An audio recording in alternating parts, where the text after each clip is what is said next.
முல்லைத்தீவு மல்லாவி முதலாம் பகுதியைச் சேர்ந்த 13 வயது சிறுவனை கடத்துவதற்கு முயற்சித்ததாக கூறப்படும் ஒருவரை விளக்கமறியலில் வைக்குமாறு நீதிமன்றம் உத்தரவிட்டுள்ளது.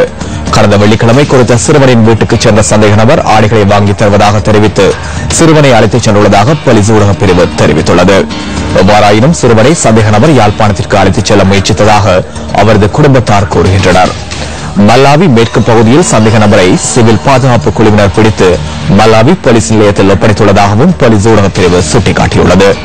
சந்தேக நபர் நேற்று முல்லைத்தீவு நீதவான் நீதிமன்றத்தில் ஆஜர்படுத்தப்பட்ட போது அவரை அடுத்த மாதம் 7ஆம் தேதி வரை விளக்கமறியலில் வைக்குமாறு உத்தரவிடப்பட்டுள்ளது. குறித்த சிறுவன் மருத்துவ பரிசோதனைகளுக்காக கிளிநொச்சி வைத்தியசாலையில் அனுமதிக்கப்பட்டுள்ளதாக எமது பிராந்திய செய்தியாளர் சுட்டிக்காட்டியுள்ளார். சம்பவம் தொடர்பிலான மேலதிக விசாரணைகளை மல்லாவி போலீசார் மேற்கொண்டு வருகின்றனர்.